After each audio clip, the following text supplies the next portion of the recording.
Well, good morning, afternoon, or evening, depending on where you're joining us from. Thank you for being here. Today is September 25th, 2025, and welcome to our fourth webinar in the series focused on the history of people, forests, and forestry.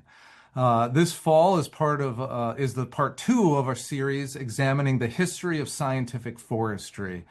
The series is co-hosted by the Forest School at the Yale School of the Environment, the Forest History Society, the Society of American Foresters, and the University of Minnesota Department of Forest Resources.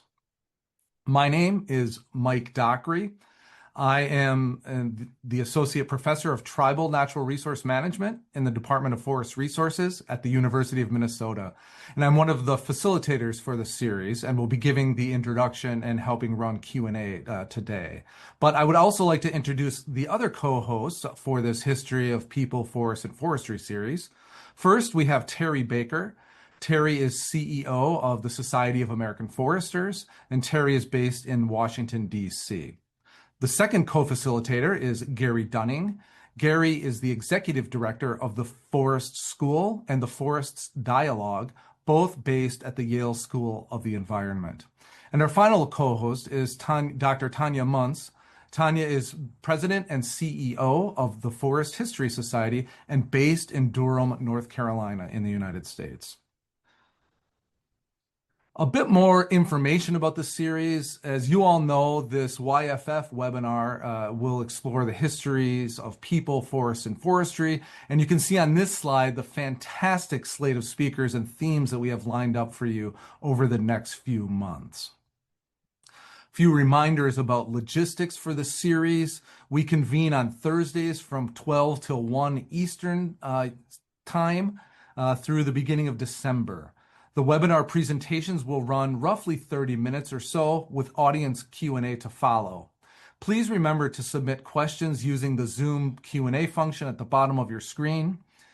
Each session in the series will also be recorded and available on Yale Forest Forum's website shortly after our session.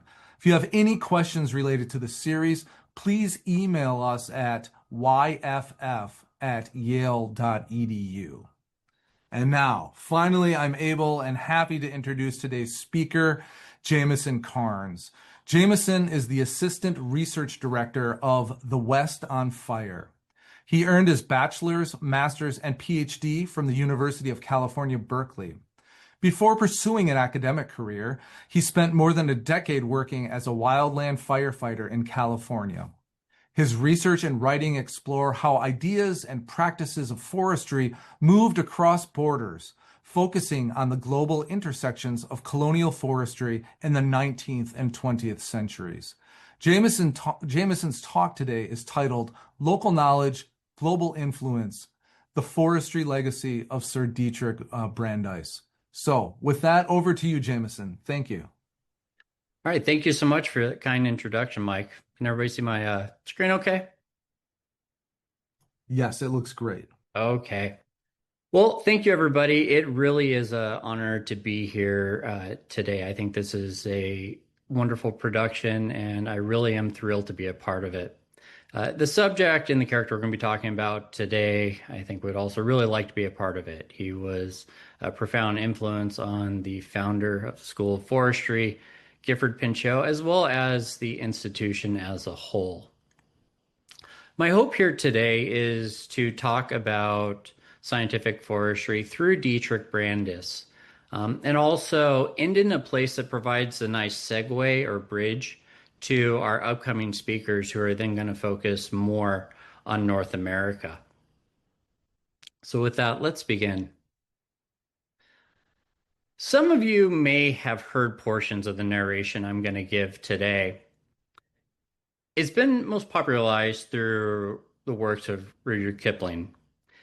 Kipling wrote a collection of stories that we now refer to as the Jungle Book. And one of the supporting characters is a rather interesting character. It's a German who has the stereotypical name of Mueller, heavy German name. He also happens to be the head of the Indian Forest Service. He is a very charismatic character, very active, and he's always followed by his assistant, a British forest officer. One day, Mueller's in the jungle and he starts a campfire. It tends to be a very interesting campfire for a variety of reasons. It draws out a feral boy, the boy we would now call Mowgli, from the forest to the fire. Mueller quickly engages Mowgli, and the two begin to hit it off. Mueller is astounded by the knowledge that Mowgli has of the forest, of the jungles, of the animals that are part of them. Mowgli, on the other hand, is very interested in the fire that Mueller started. Of course, fire becomes a major plot device for the book. However, what a lot of people forget is Mueller actually invites Mowgli to become a part of the Indian Forest Service. And this is something that Mowgli agrees to. So what's Kipling trying to do here? He's trying to do a couple things. First, he's trying to identify a bit of an outsider character, right? We have a German who is at the helm of the Imperial Forest Service, an outsider who is a bit unconventional. He's also trying to draw somewhat of a connection between Mueller and fire. And finally, he's showing that Mueller values the local knowledge and information that Mowgli provides to him, so much so that he's willing to put Mowgli in the employ of the Imperial Forest Service. So how do we end up with a German at the head of the British Imperial Forest Service?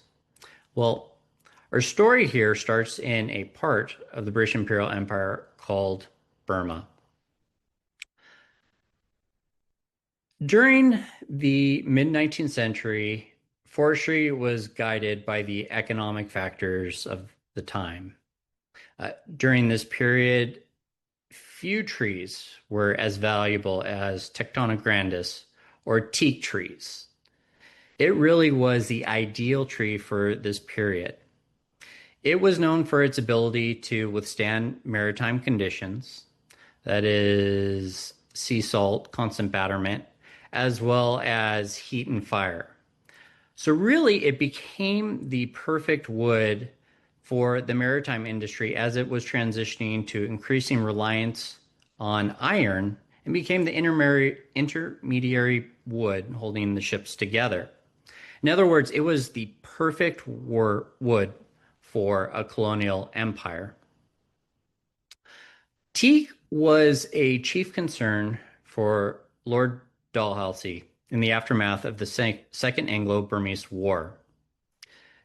As the governor of British Burma, he considered the unharvested teak trees of the region to be the equivalent of unmined diamonds, a vast resource that had been untouched.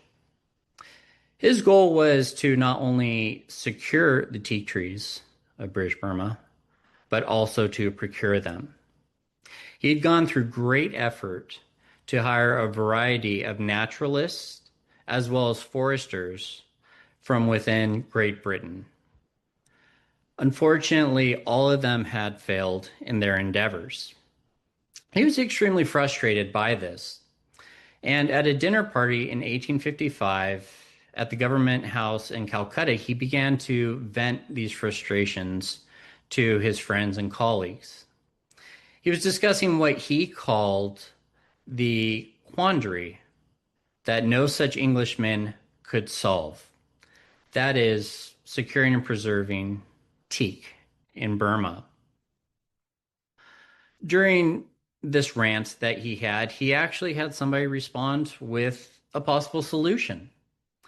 It was a member of the Marshman Havelock family, which was a family that was very well known for being missionaries throughout the British Empire. This young woman responded, "Perhaps I can help you. My sister has married a German professor, Dr. Dietrich Brandis. He is able, clever, energetic. I know him, and I believe he is just what you want." And it's interesting that he proposed this as the quandary that no Englishman could solve because Brandis was indeed not an Englishman. He was a German, though he identified as Prussian, and he himself wasn't a forester, though he was very familiar with the general natural sciences. Furthermore, Dalhousie was relying a little bit on a stereotype that existed at this time that Germans were these people that are very well connected to the forests and the woodlands. Regardless, this conversation worked in the benefit of Dietrich Brandis. So, who exactly is Dietrich Brandis? Dietrich Brandis was born in 1824 to an academic family in Bonn. His father would serve as a tutor for several royal families, including the royal family in Greece. During this time, he developed affinity for a very interesting and new emerging type of botany. It was called Pflanzchemie, plant chemistry, or today we might call them organic chemists. He really enjoyed being inside a laboratory and distilling seeds. He was interested in the chemical compounds that existed within seeds. Another factor that made Brandis rather unique was his own personal religious beliefs. He joined what was then considered a radical offshoot of Protestantism called the Inner Mission. Some people will call these Vishnists. They believed that salvation was achieved through social action. They would state there is a Christian socialism. These were the folks during the period you may see in paintings assisting prisoners in prison or patients in a hospital. Brandis's approach was a little bit different. He felt that some of the most disadvantaged of his society were journeymen or tradesmen. So he developed the Journeyman Association of Bonn to help these individuals with educational opportunities, whether it was reading, mathematics, art. It was opportunity for those that didn't have opportunity. It was opportunity for those that didn't receive traditional education to receive it. Well, after his aforementioned marriage into the Marshman family, he heard about this opportunity in British Burma. He recognized it as an opportunity of a lifetime, and indeed it was. Before heading to Burma, he went to Berlin and, spending a small fortune, purchased as much of the equipment of modern forestry as he could. In 1856, he and his wife made it to Burma successfully. He was put in charge of a southern portion of Burma called Pegu. While he and his wife reached Burma safely, unfortunately, the equipment I mentioned did not. It sunk to the bottom of the ocean. The ship carrying it, unfortunately, capsized. So he was going to have to rely on his own means to develop forestry in Burma. As he would state, the conditions rendered it impossible to regulate the teak forest in Burma according to the rule of Scientific Forest Administration. So what we have here is essentially a chemist without the modern tools of forestry expected to preserve and maintain teak forest. A difficult task. One of the first things he began doing was starting surveys to understand the existing teak stock that was around him. And using the means at his disposal, he created what would be known as the Brandis Linear Evaluation Survey Method. This method consisted of three elements. The first was an elephant, ideally a very tall one. The second was a piece of bamboo, and the third was a knife. And what he would do is he would ride his elephant along ridge lines ideally, and every time he saw a teak tree, he would take a notch out of the bamboo stick. This was the easy means to develop a tally for existing teak in the various regions. It was during one of these surveys he made a rather spectacular discovery. And I want to read the journal from his assistant at the time. I observed this day, about 2 miles distance from Daikou village, flames of fire from which enormous clouds of smoke issued, and advancing rapidly into the fields, penetrating without any resistance the thick jungle, and leaving behind them heaps of ashes and cinders. This spectacle has in it something very grand and awful, especially during the night. a crackling flame bursting forth in torrents and rising, as it were, to the clouds, a black and thick smoke bordering the horizon and adding to the obscurity the powerful effects of the light and the paleness of the moon, are all objects which, when contrasted, present a strange sublime in the extreme, but terrible to the imagination. What he had just witnessed was his first forest fire. Now, forest fires were rather rare in Germany. They tended to be human made, but they never really rose to the size and intensity that he saw before him. As he knew it, the British government weren't particular fans of forest fires. As a matter of fact, they had a policy seeking their extinguishment. As he interacted with the natives around him, particularly from the Korean tribes in the region, he was amazed that not only they lived with forest fires, but often they started them. They used a method called Tayanga, which is pictured here above, where they would have clearings where they would start fires, and then they would plant the crops that they wanted to harvest that particular season. But what interested Brandis was the practice of occasionally putting teak trees around the perimeter of these Tayanga plots. He befriended a local chieftain named Mong Saudun. Saudun said that not only did they use fire to help the surrounding forest, but it actually assisted teak development. This was astounding to Brandis.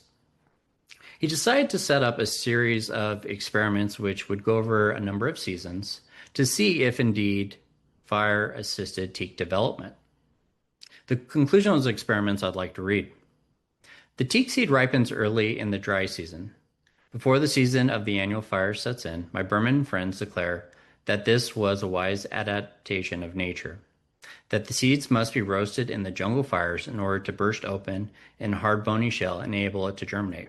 So you can see he's drawing upon his prior experience finding out the compounds of seeds, but now he's really excited because he's seeing that fire is actually helping the teak stock in the region. Unfortunately, when he took this news back to the British administrators, they were extremely displeased. To them, fire in this method was the method of a people that they considered were too lazy to do proper tilling, and they continued to advocate for extinguishment. As Brandis stated, protection against fire is not a matter of great practical importance in the moist climate of Great Britain. In other words, they could not fully understand the complexities of fire in this region. He recognized that fire was needed in this region, not only from a scientific, but a cultural standpoint as well. So he did a really clever maneuver. What he did was, instead of calling it forest fires, he began to refer to it as the Time Immemorial Institution. And in doing so, instead of referring to it as fire, it was this element that existed well before the British, well before the Korean and Burmese people. It was something here that had existed with the land.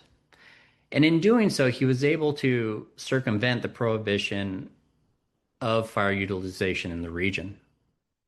Now, using these type of techniques, Brandis quickly became a rising star, so much so that he eventually went to the head of the Imperial Forest Service, a position known as the Inspector General of Forests. However, he was frustrated by the survey and measurement techniques that were being used, particularly the equipment. India often inherited European equipment. This equipment was extremely heavy. It was built for the forest of Europe, and it really couldn't hold up to surveys that lasted months and months on end. And so in 1862, he approached a prominent Muslim jeweler by the name of Said Hussein. Now, Hussein had a very particular role in the British Empire. He was the assistant to the Surveyor General of British India and had participated on all the surveys for the Surveyor General. The name of the Surveyor General was George Everest. So he was the main tinkerer, developer of tools for George Everest, a very experienced and seasoned individual. Together, Hussein and Brandis came together and developed what would be known as the Brandis hypsometer, a very lightweight, portable hypsometer that could be quickly used by a number of people and did not require specified training. The reason it's called the Brandis hypsometer is because unfortunately Hussein would die shortly after it was developed. However, Brandis is probably best known for his social policies within forestry. Brandis identified two fundamental flaws within British India. The first, he found that Europeans treated India as a quote unquote rare flower.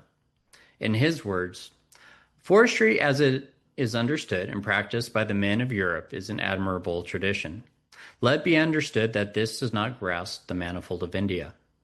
A rose cannot be grafted upon a tree.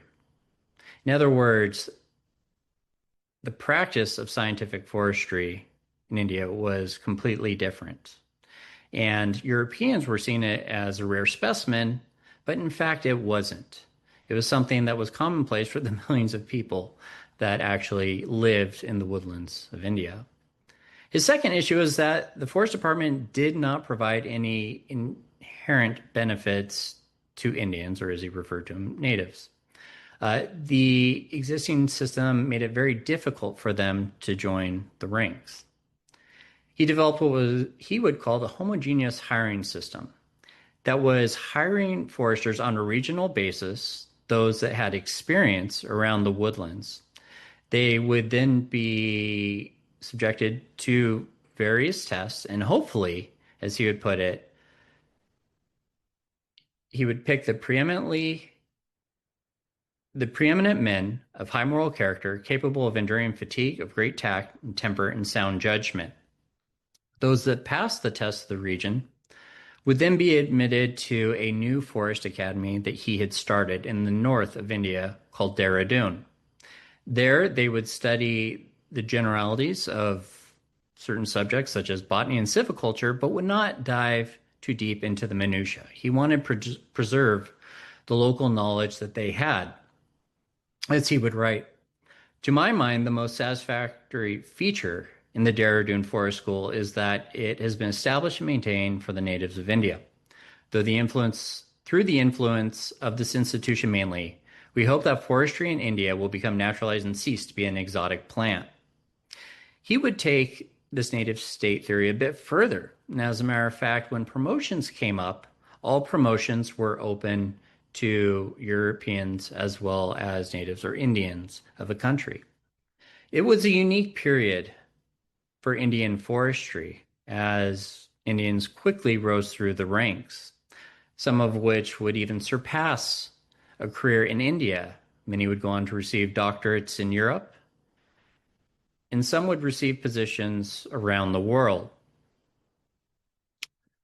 Unfortunately, in 1883, Brandis had to take an early retirement due to medical conditions. The British Imperial government decided that the subsequent Inspector Generals of Forests would be certified foresters. They primarily selected German foresters for the position. These Inspector Generals began to distance themselves from the prior Brandis administration. They identified him not necessarily as a man of scientific forestry, but a man of practicality, as they put it. Brandis's studies on the role of the teak forest were largely dismissed by the British. And indeed, it wouldn't be until the 1970s and 1980s that they would be rediscovered. And this is why some consider him to be the father of modern fire ecology. His most successful contribution to Western scientific forestry was his hypsometer.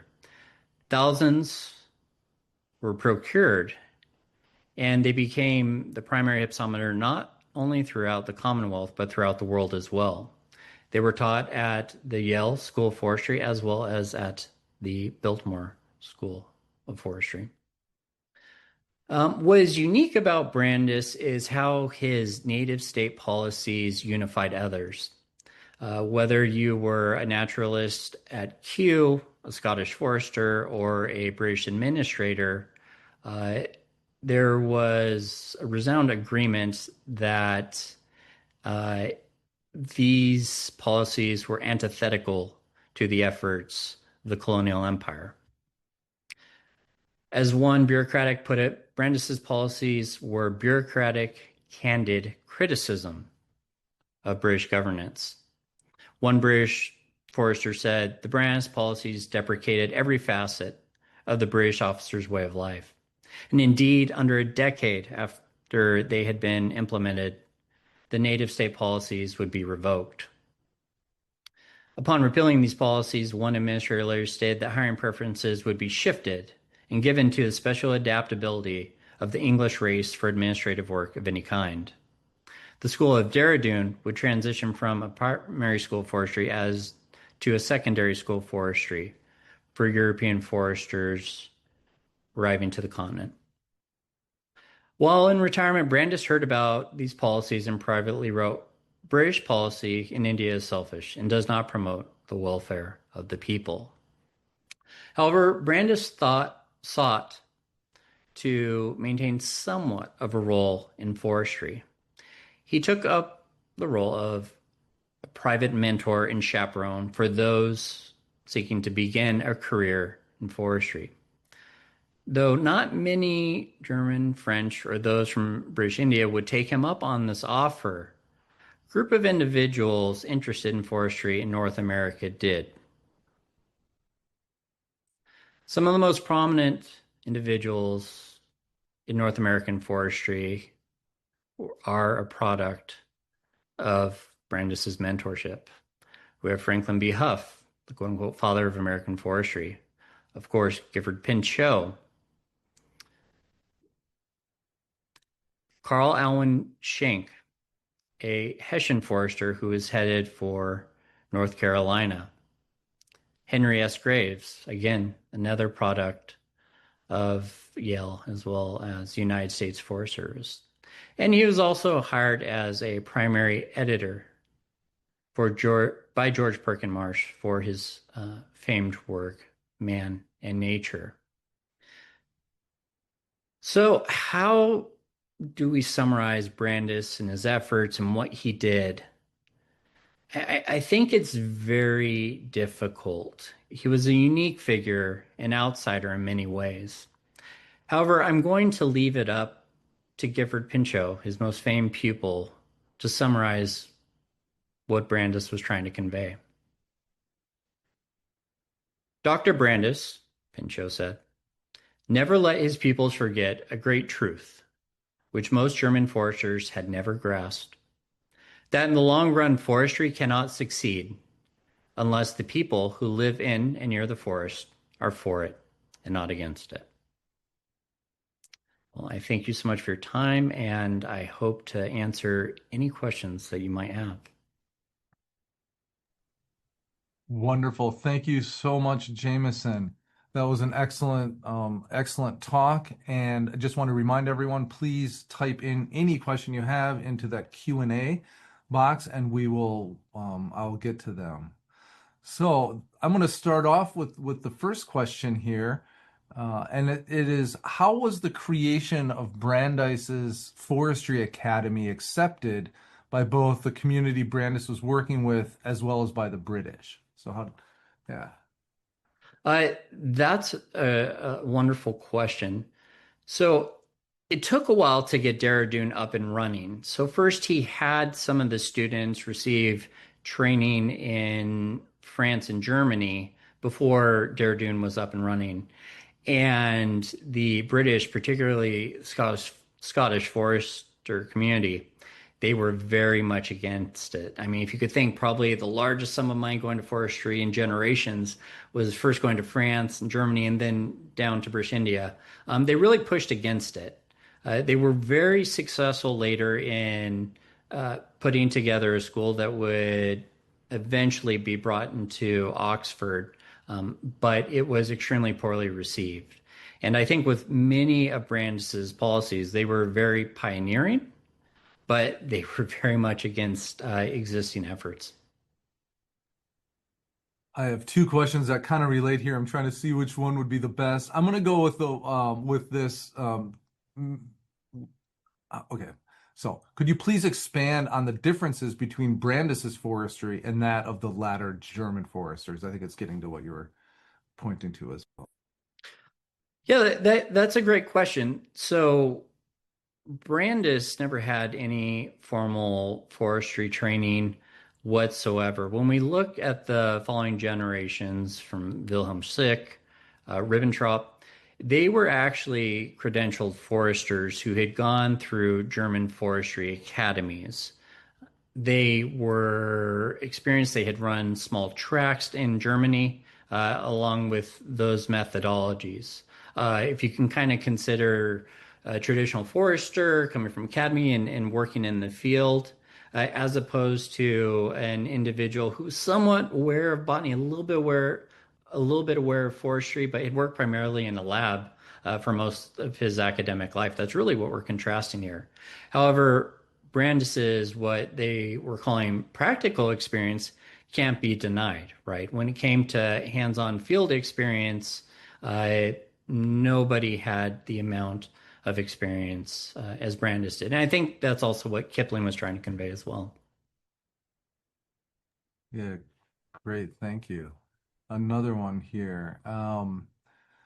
Jameson mentioned, or you mentioned, the term time immemorial institution and how that was used to describe essentially traditional fire or local fire use in Mm. forest management. Can you please expand a little bit on this concept? For example, did this institution also include other facets like non-timber forest products or hunting and other activities in the forest? Yeah, so it wasn't in reference to traditional methods. He was using this term in reference to all fire, right? Because what he was trying to write to were the British. That's who he was submitting these reports to. And they didn't have any variance in between traditional methodologies and a careless forest fire started. To them, a forest fire was a forest fire. So what he did to kind of appease his audience, he wasn't referring to fires at all as fires. It was the time immemorial institution. They were all kind of lumped under one banner. Great, thank you. One person asks, I'm going to combine two. One is about the sources that you use to do this research. And then there's another one. I think it's related, at least in my mind, but maybe not. It says, was Brandis a polymath? Those Yes. sources and a little bit more about Brandis. Yes. So the sources are from primary sources around the world. Researching Brandis has really been the opportunity of my lifetime. I've gone to 6 different continents. It's over 26 different archives that have come together to put this narrative. He really was a man of the letters. And so many of these, as you can see, I like to really quote his writings, journal entries, things like that. And I find that when you dig into those types of sources, you really get compelling narration as opposed to just relying on, say his government reports where many of the subject matters had been sanitized for public consumption. And yes, so Brandis was extremely adept at speaking a number of languages. I think at the time of his death, he was able to speak about a dozen. Wow, incredible. Here's another question. Could you expand a little bit on Brandis's relationship or mentorship of Pinchot?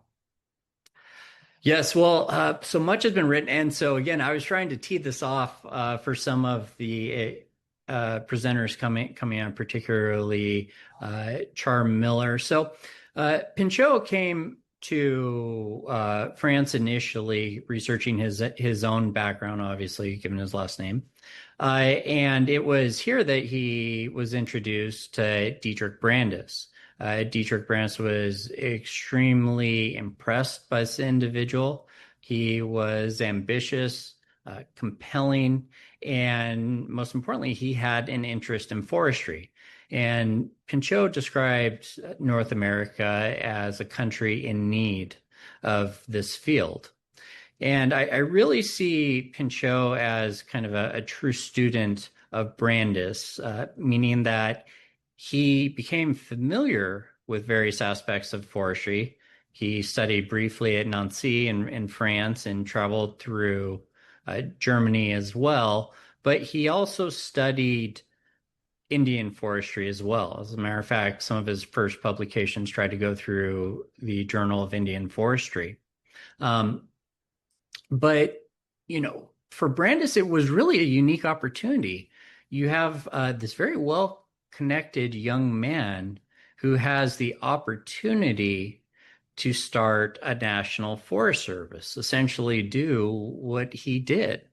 And so he vested a lot of time and resources in guiding Pinchot, not only in the establishment of a National Forest Service and the study of forestry, but also founding forestry institutions. Pinchot himself would draw a lot on lessons learned from Dehradun in the development of the School of Forestry at Yale. That's fascinating. Sticking with relationships that Brandis has, there's a question about in one of your slides, you featured a painting by his wife. Yes. And the question is, did she assist him in his work in any way, or could you talk about that a little bit? Yes, she did. That was actually from his second wife. The first one passed away, and she took up a love for botanical drawing. So often the specimens that he would find in the field, he would bring back and she would illustrate. There is actually a traveling art exhibit showing her work that she made uh, throughout this journey, which is based in Bonn. If you ever have a chance, I highly recommend checking it out. Great. Another sort of relationship question has to do with the local people and their Mm. knowledge. So this question is, you mentioned Brandis valued the knowledge of local people, and you actually illustrated with a Pinchot quote as well, saying the similar thing that local people need to be involved. So the question is, can you speak more about the type of knowledge that the locals added to Brandis's understanding of forest? And then did he give these local people any credit? Great question. So I didn't want to portray the native state as kind of this altruistic theory. So there were things that were clearly wrong with it, and I actually want to start there. So as he began employing what he considered to be, uh, the native population, those that had lived near and around the forest, it obviously filtered certain people out. They had to be able to speak English. They had to have certain aptitude to engage with this testing. So that ended up selecting people of that. It began a preferential treatment of people from certain castes, certain backgrounds. And what he found out, and actually one of the earliest confrontations he had in his service, was actually some of these quote unquote native hired foresters that refused to work with certain tribal communities because they Mhm. saw it below them. So it wasn't this perfect product. But essentially, what he was trying to do was replicate the guidance he had seen in British Burma. Uh, Native people that had lived on land near the land that had a working knowledge of the forests and jungles that vastly surpassed anything that he or his colleagues had. And that's what he was really trying to embrace. And he in his own notes noted that there were other factors that he also preferred in the native population. He found that they were less likely to become ill, to succumb to what he would call malarious fevers. And those were things that he really, really, really um, enjoyed from that particular population. Not that he excluded Europeans, but he greatly valued their expertise. Great, thank you. There's a couple questions about sort of this retirement phase. So, like, one is kind of a general question. If you could talk about Brandis in that retirement as he's retiring? And then there's another question that more specifically asks about as he is replaced with credentialed Mhm. foresters. Um, can you talk a little bit about these Indian foresters, and especially Indian foresters that might have gone to Europe for their forestry training? So, kind of the end of his retirement and what was happening there with the replacements. Okay. Yeah, so he essentially has a medical retirement. From early in his career, he was a go-getter, and unfortunately, early on, he developed what he would call his malarious fevers. These fevers that would leave him unconscious at times. And despite going back to Europe a number of times throughout his career on medical leave, he never actually cured himself of them. And so he becomes somewhat, I don't want to say disabled, but he no longer was the young man he once was. And so he takes this retirement and as I mentioned earlier, he had established somewhat of a connection in between the uh, British Imperial Forest Service and the Forest Service in France, particularly the Forestry School in Nancy, as well as various German foresters. And so he kind of becomes the chaperone for people that are trying to study very quickly, almost do a nowadays we might call it a study abroad type program in France and Germany. And so he starts being a chaperone and making some money off of that, but more importantly, allows him to continue doing what he loved. And the second part of that Yeah, the retirement. second part was the Indian foresters Mm. or Indians that were working in that transition period, and then even maybe did some of them go to Europe, and how are they getting their degrees, et cetera. Yeah, yeah. So what happens with the vast majority of them is once these policies are revoked, they kind of stay in limbo in what in British India they called the subordinate class. So kind of the class right underneath the officer rank. They're never able to actually get any further. For those few that did, and there are only a handful of them, uh, some returned to India, many ended up retiring into various parts of the British Empire, primarily in and around London. Great. Okay, here is this. I like these questions because they're interesting, and I this is a talk that I can ask them.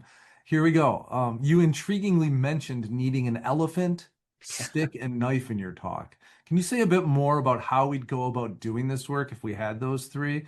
What would we be measuring? What would the foresters be doing? And then I have a follow-up about elephants as well. Okay. Okay. Um, so imagine, you are new to a jungle and you need to do your best to take a survey, a tally, a count of a particular species. And again, there's kind of a monoculture focus on teak. How do you do it? You just lost all modern equipment. Well, for him, what he would do is he would find a ridge line in a region. Ideally, it was a ridge line on a mountain that would overlook the surrounding area, and he would get up as high as he could on his elephant. He would have it do a slow and steady march on that ridge line, and as he saw teak trees, as he would spot them, he needed both hands, and that's one of the reasons he also preferred an elephant. They could march forward at a steadier pace than say a horse without correcting it all. And in one hand he'd have his knife, the other hand he would have the piece of bamboo. He would apply four nicks. So he would see four trees, one, two, three, four. On the fifth one, he would create a fold in that piece of bamboo. And so that would mean for each fold, five trees were counted. Each individual nick that he had put with the knife would be a single tree. And so that was the best method he could come up with without having any forestry tools to get a rough tally, a rough estimate of the quantity of tea trees in southern Burma. Wow, that's great. Here, another related question was, and they say it's somewhat of a tangent, but we're right on it right here. There appear to be marks on the elephant that's carrying that timber. So the picture that you showed, how are the elephants affected by the timber in this trade? Yeah, so there was a whole profession of locals in British Burma that trained elephants for this particular task. Teak is extremely heavy. It's something that is very difficult to harvest and pull. And ideally, it's something that you want to dry out a little bit because really the only way you're going to transport them long distances is along waterways. And so elephants were used for this. Brandis wasn't involved as much, with elephants in this capacity, but he was a major advocate in using elephants for the surveys. He found them to be a more reliable animal than the horses that had been previously used. Yeah, great. Thank you. Here's a question about the tree species. Which species or varieties were the locals planting? How diverse were the plantations? Were they monocultures or associations with other trees? And then why and how often did they regenerate their woodlands? So, in terms, I think this question is more focused on British Burma. So, what they were planting actually weren't trees. It was various types of crops that they were going to go for each season. Ideally, you would have somewhat of a clearing that would accumulate water. You wouldn't want to pull too much. But once you located this clearing, you would go ahead and burn it. And the ash that would fall there would serve as a fertilizer for the crops and it would nourish them for this next season. Some of the natives, what they would do was they would plant teak trees around the perimeter of these clearings. It was said that a common belief was that if you plant teak, it would serve as a barrier to bamboo and bamboo type species. Bamboo, once it gets into your crops, those areas, it's very, very difficult to get rid of. And it was believed that this would create somewhat of a natural barrier. Great, thank you. Okay, here's a bureaucratic one, and I'll hopefully I can read it well. It seems that Brandis's frustration with getting his messages back to his supervisors is not a lot different than current field foresters um, seeing and doing sort of like small testing that isn't really supported by typical policy or peer-reviewed literature. Does this kind of resonate with you, or what do you think about this? I mean, what resonates with me is, particularly in the American experience, when you see early pioneers in what we would sometimes call prescribed burning or even the forerunners of fire ecology, they have to do a lot of these tricks to kind of get around the prevailing paradigm. So, for instance, after World War II, foresters that were studying the effects of fire, to get around this paradigm that fire was always destructive, would say, you know, we're not really studying forestry. This is more of a range management thing. So let's go over here and publish in range management journals, not forestry journals, or they would take approach. Let's kind of stay out of these certain communities and let's form a community called Tall Timbers, where kind of like minds get together to get around a lot of these bureaucratic hurdles. Excellent. There have been a couple of questions. Maybe this is better for the end, but I'm going to ask it right now because it's up on my screen. Are there major publications by Brandis, or like Indian forestry that you could point folks to, or by Yes, yeah. Brandis or about Brandis, I guess. Yeah. So I have some additional reading that I placed in the profile for this talk. One of them is actually a biography on Brandis. Wonderful, thank you. And just a reminder, all this will be recorded, the slides will be available, and those readings will also be listed so that people can go search those out. Okay, here's a good question about you and your background with forestry. So, how has your background in forestry informed your historical research, and does it help you to do that archival work? And there are many, let's see, there are many instances, or there may be instances where it's a challenge to know sort of how things are done today versus how things were being done 100 or Mm. longer years ago.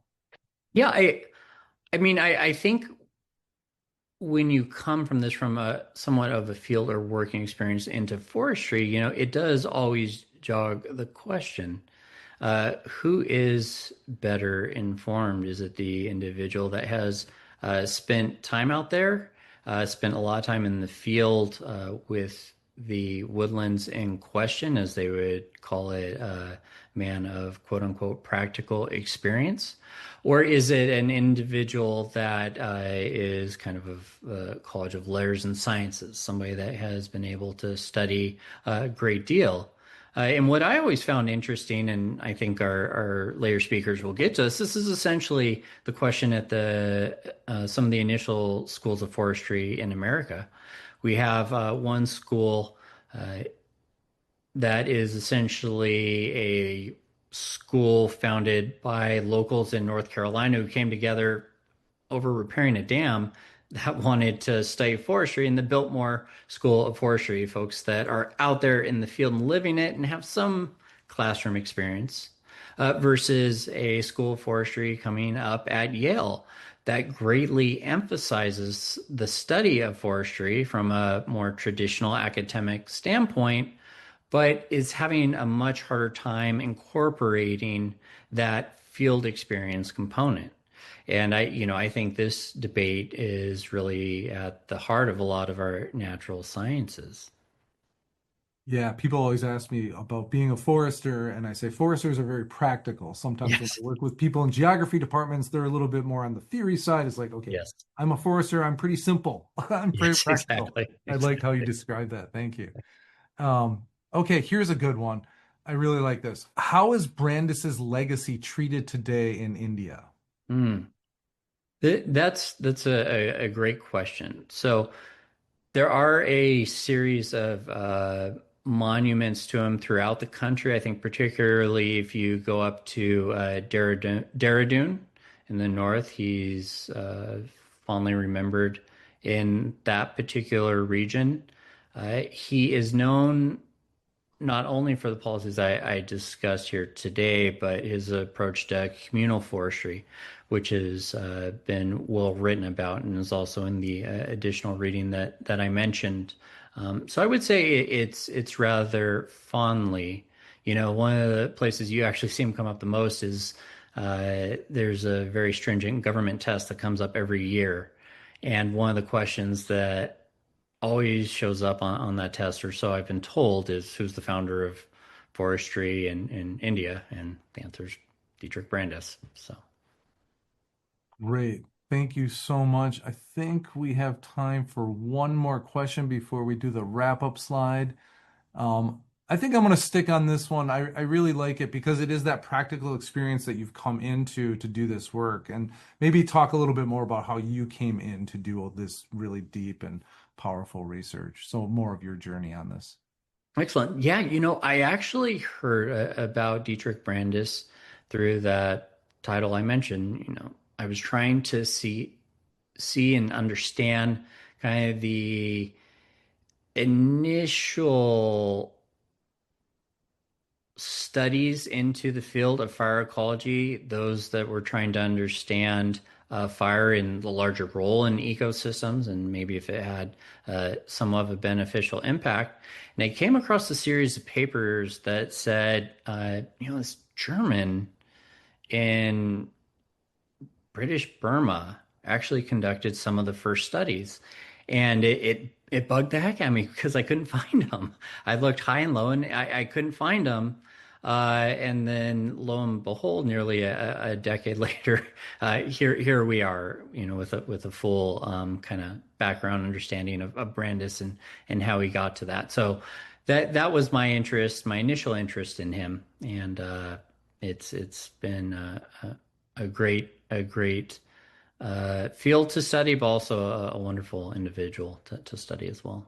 And thank you, Jameson, so much for sharing your deep knowledge and experience on this topic with all of us. I invite all of us to virtually say thank you to you. As we wrap this up, I would like to remind everybody that we're going to have recordings of today's presentation on the Yale Forest Forum's website. It will be up in a few days. We need that time to allow us to accurately caption, to make the talk as accessible as possible. Slides are also going to be available on the website, and some of the lists of documents and readings will be there as well. So I would also like to invite all of you to continue to join us for more of these forums on Thursdays, 12 Eastern this fall. Next week, we get to hear from Ryan Hellenbrand, who's a lecturer at the University of Wisconsin-Madison.